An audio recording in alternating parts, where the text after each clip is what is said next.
Good morning everybody. Today I will discuss about the polymers and their classification.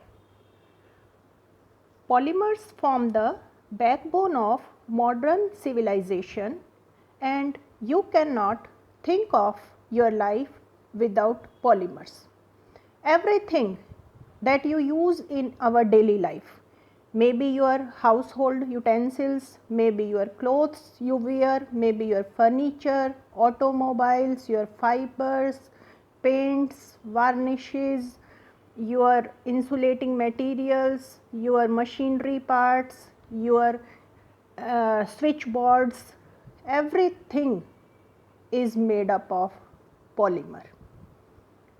So now what are polymers?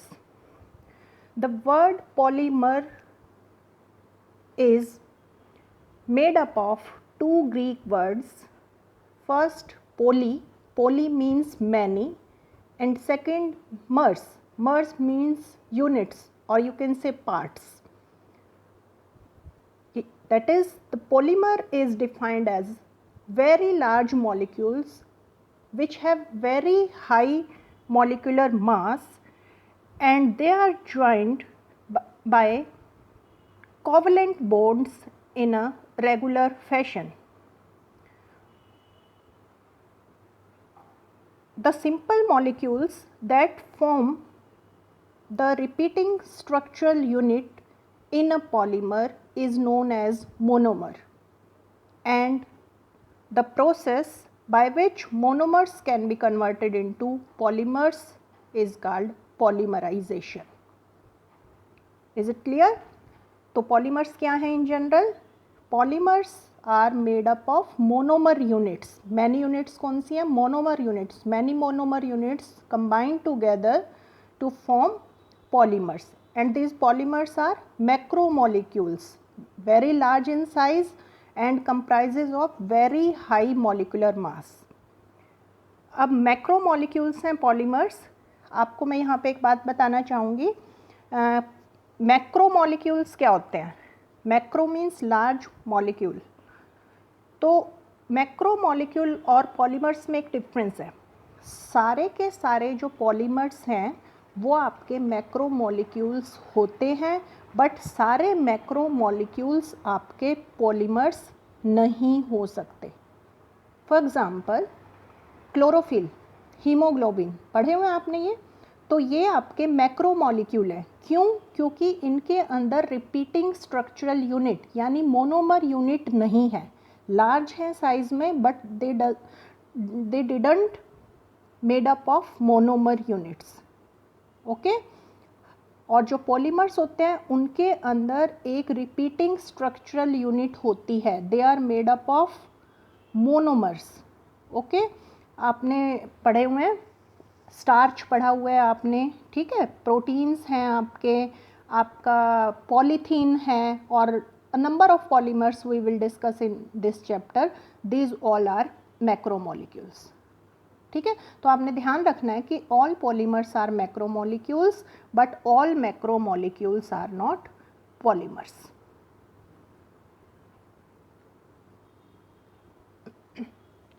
Now how polymers can be classified? Polymers can be classified on basis of different types like their nature of repeating unit, or you can say their method of their methods of their, you can say source from which they are obtained, or you can say on basis of nature of their formation, nature of repeating units, on basis of their intermolecular forces present in them. तो हम polymers को different types में classify कर सकते हैं. तो first of all we will discuss how polymers can be classified on basis of origin. तो on basis of origin polymers can be classified into three types: natural polymer, semi-synthetic polymer and synthetic polymer. तो first of all what are natural polymers? Name से ही पता चल रहा है natural, यानी कि they are available in nature, यानी they can be found in our plants or animals. What are examples of natural polymers? Natural rubber, proteins, cellulose, starch, natural silk, nucleic acids, ये आपके कुछ पॉलीमर्स हैं जो कि हम प्लांट या animal sources से डायरेक्टली ऑब्टेन करते हैं. तो that type of polymers are called natural polymers. Okay, next time what are semi synthetic polymers. Semi synthetic polymers क्या होते हैं? Which are derived from the natural polymers by slight modifications in them. जैसे हम उसकी hydrogenation कर दें, हम उसकी हेलोजिनेशन कर दें, हम हाइड्रोहेलोजिनेशन कर दें, मतलब स्लाइट हमने चेंजेस करने हैं किसके अंदर? नेचुरल पॉलीमर्स के अंदर. तो that are known as semi synthetic polymers. जैसे कि अब रबड़ है, रबड़, नेचुरल रबड़ आपका नेचुरल पॉलीमर है, लेकिन हम उसकी वल्कनाइजेशन कर दें उसको. अब यह हम आगे डिटेल में करेंगे व्हाट इज़ वल्कनाइजेशन. सल्फ़र के साथ उसकी हम ट्रीट करते हैं. तो जो वल्कनाइज्ड रबड़ है that is semi synthetic. Cellulose आपका क्या है? नेचुरल पॉलीमर है, लेकिन सेलुलोज का हम एस्टर बना देते हैं, सेलुलोज की नाइट्रेशन कर देते हैं. जैसे अब आपका बन गया सेलुलोज एसीटेट, जिसको हम रेयन भी बोलते हैं, या सेलुलोज नाइट्रेट है आपका, मिथाइल सेलुलोज है. तो ये आपके कौन से पॉलीमर्स हैं? ये आपके हैं semi synthetic polymers. Okay, next आपके पॉलीमर्स हैं सिंथेटिक पॉलीमर्स. नेम से ही पता चल रहा है. अब ये टोटली सिंथेटिक है, मैन मेड हैं, लैब में प्रिपेयर किए हुए हैं, totally from the synthetic compounds. तो synthetic polymers are the man made polymers that are prepared synthetically. तो इनके एग्जाम्पल जैसे आपका पॉलीथीन है, पॉलीस्टाइरीन है, पॉलीविनाइल क्लोराइड है, पॉलीएस्टर है, ब्यूना एस है, नाइलॉन है, डेक्रोन है. ये आपके कुछ पॉलीमर्स हैं जो कि हमने लैब में प्रिपेयर किए हुए हैं, सिंथेटिकली हमने प्रिपेयर किए हुए हैं. That polymers are known as synthetic polymers. Okay, तो this was classification on basis of the source from which they are obtained. Natural, semi synthetic and synthetic. Next classification is on basis of nature of repeating units. So depending upon the nature of repeating unit, polymers can be divided into two types: homopolymers and copolymers. Homo means same. So if a polymer consists of only one kind of monomer unit, then it is called homopolymer. Examples: polyethylene, polypropylene, polystyrene, polybutadiene. यहाँ मैंने आपको देखो ethene, ethene आपका है NCH2CH2, N molecules ethene के combine करके polythene बना रहे हैं. तो there is only one monomer unit. तो this is called, this is an example of homopolymer जिसमें आपके एक ही मोनोमर यूनिट होगी. नेक्स्ट है आपके कोपॉलीमर. को मीन्स मैनी, एक के साथ एक. तो if a polymer consist of more than one kind of monomer, then it is called copolymer. Copolymer में अब एक से ज़्यादा मोनोमर यूनिट्स आपस में कंबाइन करेंगी. Examples of this type of polymers are nylon 6,6, Buna S, terylene, bakelite. तो यहाँ मैंने देखो ब्यूना एस का दिखाया है. ब्यूना एस के अंदर this is first one is styrene and next is butadiene. तो स्टाइरीन और ब्यूटाडाइन आपस में कंबाइन करके बना रहे हैं आपके ब्यूना एस. तो इसके अंदर आपकी दो टाइप की मोनोमर यूनिट हो गई. तो that is an example of copolymer. Next classification is on basis of intermolecular forces. So on basis of intermolecular forces, they can be classified into four types: fibers, elastomers, thermoplastic polymers and thermosetting polymers. Now first of all, what are fibres? Fibres क्या होते हैं? Fibres आपके ऐसे polymers होते हैं जिसके अंदर strongest intermolecular forces of attraction होते हैं। मैंने बताया ये आपके इन क्लासिफिकेशन है on basis of intermolecular forces. तो फाइबर्स के अंदर जो इंटरमॉलिक्यूलर फोर्सेस ऑफ अट्रैक्शन है that are strongest. That intermolecular forces can be hydrogen bonding, that can be dipole dipole interactions. ठीक है, जिसकी वजह से क्या होगा, these type of polymers are closely packed, have high tensile strength and less elasticity, and they have sharp melting points, and these polymers are long, thin and thread like as depicted by their name fibers। तो thread like structure इनका होता है and they can be woven into fabrics। तो इससे fabrics बनती है हमारी।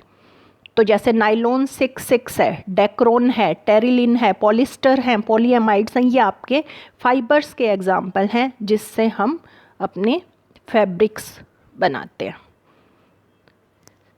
Next, second type of polymers are elastomers. Elastomers name से पता चल रहा है, इलास्टो मीन्स इलास्टिक। तो these polymers have elastic character. जैसे रबड़ आपका इलास्टिक कैरेक्टर होता है, रबड़ के अंदर आप उसको स्ट्रेच करें तो वो स्ट्रेच हो जाती है, स्ट्रेच एंड कंप्रेस आप उसको कर सकते हैं, तो that poses elasticity.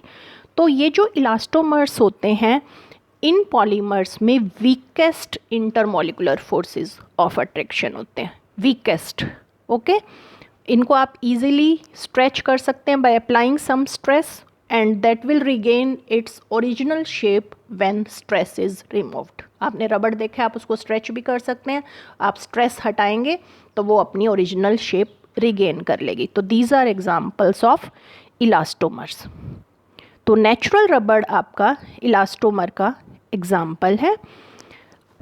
Then natural रबड़ आपको पता है उसकी इलास्टिसिटी पुअर होती है, वो बहुत जल्दी टूट जाती है और गमी मटेरियल है, बहुत जल्दी स्टिकी हो जाती है। तो नेचुरल रबड़ की हम एक केमिकल ट्रीटमेंट करते हैं, हम उसको 3 to 5% सल्फ़र के साथ हीट करते हैं। तो उससे क्या होता है, डाइसल्फाइड ब्रिजेस बन जाते हैं उनके बीच के अंदर, रबड़्स के अंदर। तो this process is called vulcanization, और जो अब रबड़ बनती है दैट इज़ वल्कनाइज्ड रबड़। अब इस वल्कनाइज्ड रबड़ की इम्प्रूव्ड प्रॉपर्टी होंगी, that will have better tensile strength and that is resistant to wear and tear than natural रबड़। अब ये नेचुरल रबड़ की तरह गमी भी नहीं होती, that is abrasion to that is resistant to abrasion. Okay, next type of polymers are thermoplastic polymers. Thermoplastic polymers क्या होते हैं? The polymers which can be easily softened when heating and hardened when cooled। तो ये जो polymers हैं, अगर आप उनको हीट करेंगे तो सॉफ्ट हो जाएंगे, उनको आप कूल करेंगे तो हार्ड हो जाएंगे। इन टाइप ऑफ पॉलीमर्स में जो इंटरमॉलिक्यूलर फोर्सेस ऑफ अट्रैक्शन होते हैं that are intermediate between the elastomers and fibres. Elastomers और फाइबर्स के बीच के इनके अंदर इंटरमॉलिक्यूलर फोर्सेस ऑफ अट्रैक्शन होंगे। तो थर्मोप्लास्टिक पॉलीमर्स को आप क्या कर सकते हैं, आप बार बार इनको हीट एंड कूल करके डिफरेंट शेप्स में माउल्ड कर सकते हैं। Okay, they are water soluble and fusible after many cycles of heating and cooling. तो आप इनको बार बार हीट एंड कूल करके डिफरेंट शेप्स आप इनको दे सकते हैं और आप इनको डिफरेंट माउल्ड्स में चेंज कर सकते हैं। तो examples of such polymers are polyolefins, सारे आपके पॉलीथीन हैं, पॉलीप्रोपाइलीन हैं, नाइलॉन्स हैं, लीनियर पॉलीएस्टर्स हैं, पीवीसी, पॉलीविनाइल क्लोराइड है, टेफ्लॉन है, ये आपके थर्मोइलास्टिक पॉलीमर्स हैं। Then next is thermosetting polymers. Thermosetting polymers क्या होते हैं? Thermosetting polymers are the polymers which undergo permanent change on heating. अगर आपने इनको हीट कर दिया तो उनके अंदर परमानेंट चेंज हो जाएगा। Now they can not B reused. अब आप उनको दोबारा हीट करके, जैसे थर्मोसेटिंग को तो आप दोबारा हीट करके फ्यूजिबल थे वो, ठीक है, डिफरेंट शेप्स दे सकते थे। ये इनफ्यूजिबल होते हैं और आपने एक बार हीटिंग इनके अंदर कर दी तो इनके अंदर एक्सेसिव क्रॉस लिंकिंग हो जाती है और उस एक्सेसिव क्रॉस लिंकिंग की वजह से अब आप उसको दोबारा रीहीट करके डिफरेंट शेप्स में या डिफरेंट माउल्ड्स में चेंज नहीं कर सकते। ओके, तो they are soluble and fusible form in early stages of their synthesis, but जब फाइनली आपके ये थर्मली हमने ट्रीट कर दिए हैं तो they become insoluble and infusible, जिससे क्या हो जाएगी, they sleds to their further growth and cross linking. अब क्रॉस लिंकिंग हो गई है एक्सेसिव तो वो उससे इनफ्यूजिबल हो जाएंगे and these can not be now reused again. तो examples of such polymers are bakelite and urea formaldehyde resin. तो ये आपका क्लासिफिकेशन था on basis of intermolecular forces. तो इंटरमॉलिकुलर फोर्सेस का ट्रेंड क्या रहेगा, सबसे ज़्यादा इंटरमॉलिकुलर फोर्सेस रहेंगे आपके फाइबर्स में, उससे कम थर्मोसेटिंग पॉलीमर्स में, उससे कम आपके रहेंगे थर्मोप्लास्टिक पॉलीमर्स में, और सबसे जो वीकेस्ट फोर्सेस ऑफ अट्रैक्शन आपके रहेंगे वो आपके रहेंगे इलास्टोमर्स में। ओके, तो this classification was on basis of nature of their intermolecular forces present in them. Then next type of classification is on basis of their formation. So polymers can be formed by two types, addition polymers and condensation polymers. दो type के polymers आपके बनते हैं on basis of their polymer formation. अगर addition polymerisation से हम बना रहे हैं तो एडिशन पॉलीमर्स बनेंगे, और अगर हम स्टेप ग्रोथ से बना रहे हैं तो हमारे कंडेंसेशन पॉलीमर्स बनेंगे। Now first of all what are addition polymers. तो एडिशन पॉलीमर्स होते हैं which are formed by olefinic, diolefinic, vinylic और रिलेटेड पॉलीमर्स। तो इन जनरल जो आपके ओलिफिनिक मीन्स जैसे आपका इथीन है उससे आपने पॉलीथीन बना लिया, डाईओलिफिनिक मीन्स जैसे ब्यूटाडाइन से आपने दो आपके ओलिफिन्स हैं पॉलीब्यूटाडाइन बना लिया, विनाइलिक जैसे विनाइल क्लोराइड आपने बना लिए, विनाइल क्लोराइड से पीवीसी आपने बना लिया पॉलीविनाइल क्लोराइड।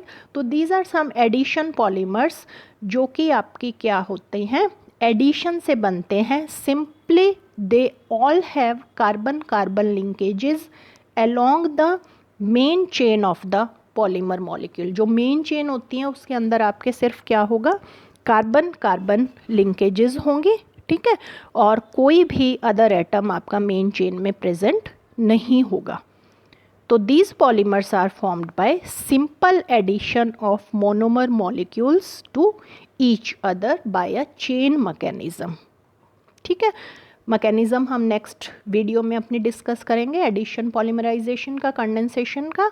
अभी आप फिलहाल यही रखिए कि सिंपल एडिशन होगी मोनोमर यूनिट्स की बाय अ चेन मैकेनिज्म। तो this type of polymerization is called addition polymerization और चेन ग्रोथ पॉलीमराइजेशन, और जो पॉलीमर्स इससे बनेंगे दैट आर एडिशन पॉलीमर्स। तो some examples of addition polymers are polyethylene, polypropylene, polystyrene, polybutylene, polyvinyl chloride, etc. The next are condensation polymers. Name से ही पता चल रहा है, the polymers which are formed by condensation of two or more than two different monomer units with elimination of small molecules like water, ammonia, hydrogen chloride, alcohol, etc. Addition में क्या होता है, सिंपली मोनोमर यूनिट्स ऐड हो जाती हैं और कोई side product eliminate नहीं होता। कंडेंसेशन में जब मोनोमर यूनिट्स आपस में कंबाइन करती हैं तो साइड प्रोडक्ट निकलता है, दिस इज कंडेंसेशन। ओके, तो in this type of polymers,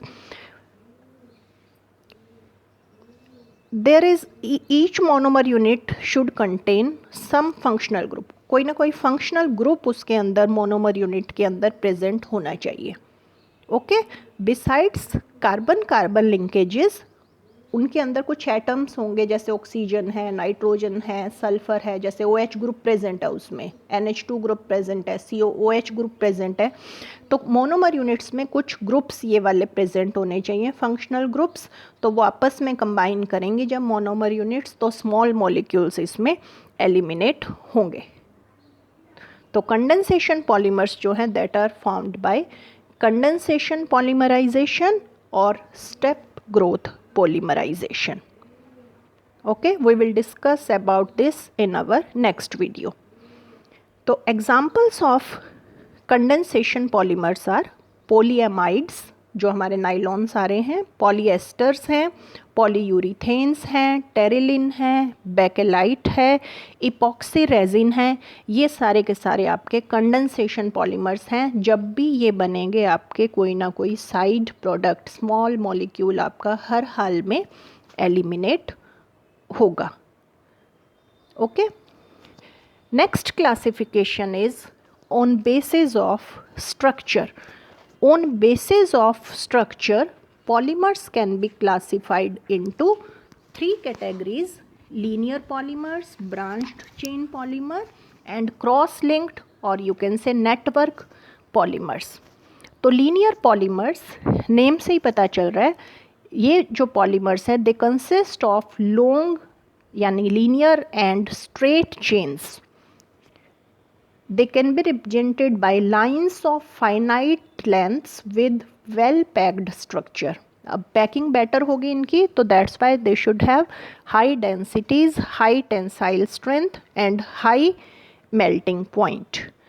तो एग्जाम्पल्स क्या रहेंगे इसके? High density polythene, polyvinyl chloride, polystyrene, nylon 6, ये आपके कुछ पॉलीमर्स हैं जो कि लीनियर हैं. नेक्स्ट आपका है ब्रांच्ड पॉलीमर.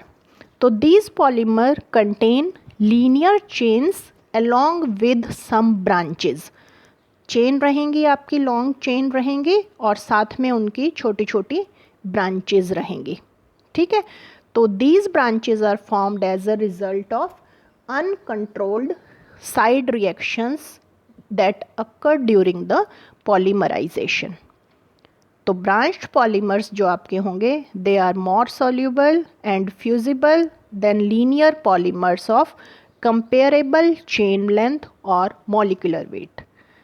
जैसे पॉलीथीन आपका है, हाई डेंसिटी पॉलीथीन आपका लीनियर पॉलीमर होता है, लो डेंसिटी पॉलीथीन आपका जो है वो ब्रांच्ड चेन पॉलीमर होता है. उसका जो आपका रहेगा मेल्टिंग पॉइंट वगैरह वो आपका कम रहेगा as compare to high density polythene. Other example of branched chain polymers are glycogen, starch. starch के 2 कंपोनेंट होते हैं, आगे हम पढ़ेंगे. तो अमाइलोपेक्टिन जो है दैट इज़ हाईली ब्रांच्ड. तो this is branched polymer. Next type of polymers are cross linked और नेटवर्क पॉलीमर्स. दे नेम से पता चल रहा है they can be represented by a network structure. 3 dimensional structure होगा इसमें. क्रॉस लिंकिंग हो जाती है आपकी मोनोमर चेन्स जो आपकी बनती हैं, लॉन्ग चेन्स, उनके बीच में क्रॉस लिंकिंग हो जाती है. और इस क्रॉस लिंकिंग होने की वजह से ही ये इनसॉल्युबल होते हैं और इनफ्यूजिबल होते हैं. ठीक है, तो depending upon the nature of cross links की क्या नेचर है उस क्रॉस लिंकिंग की और क्या फ्रीक्वेंसी है, कितने मतलब इंटरवल के बाद आपकी ये क्रॉस लिंकिंग हो रही है, ये जो पॉलीमर्स हैं दे show different orders of swelling in different solvents. तो इनकी प्रॉपर्टीज़ हर उसके बेसिस पे आपकी अलग अलग हो जाती है. And these polymers are hard, they are rigid and brittle. तो क्यों होंगे ये हार्ड, रिजिड और ब्रिटल? तो इनके अंदर क्योंकि नेटवर्क स्ट्रक्चर होगा. तो these type of polymers are generally formed from bifunctional and trifunctional monomers and there should form strong covalent bond between the various monomer linear monomer chains. आपकी एक chain बन गई है लीनियर पॉलीमर की, दूसरी chain बन गई है, उन दोनों चेन्स के बीच में आपके क्या होंगे, स्ट्रॉन्ग कोवलेंट बॉन्ड्स होंगे, जिसकी वजह से क्रॉस लिंकिंग आप कह सकते हो जाएगी and they will acquire network और 3 डायमेंशनल स्ट्रक्चर। तो एग्जाम्पल्स क्या हैं इसके क्रॉस लिंक्ड पॉलीमर्स के, phenol formaldehyde resin, epoxy resin, vulcanised रबड़। रबड़ जो होती है उसमें हम वल्कनाइजेशन कर देते हैं तो डाइसल्फाइड ब्रिजेस बन जाते हैं, तो वल्कनाइज्ड रबड़ बन जाती है, तो that is cross linked, that is example of network polymer. ठीक है, तो ये था हमारा classification of polymers. Different basis पर हमने अलग अलग बेसिस पर, उनके सोर्स पर, उनके इंटरमॉलिक्यूलर फोर्सेस पर, उनकी मोड ऑफ फॉर्मेशन पर, स्ट्रक्चर पर, तो डिफरेंट टाइप्स के हमने किया पॉलीमर्स क्या होते हैं। ओके, कमिंग वीडियोस में हम टाइप्स ऑफ पॉलीमराइजेशन की कैसे ये बनते हैं, जिसमें हम addition, condensation, vinyl, Ziegler Natta polymerization, इनकी बात करेंगे। देन एडिशन पॉलीमर्स के examples, how they are formed, what are their properties and their uses. Similarly what are examples of condensation polymers, how they are formed and what are properties and uses of their these polymers, तो वो हम discuss करेंगे। तो इस video में हमने किया है क्लासिफिकेशन ऑफ पॉलीमर्स। अगर कोई प्रॉब्लम है तो आप कमेंट बॉक्स में डाल सकते हैं, I will resolve your queries. Thank you.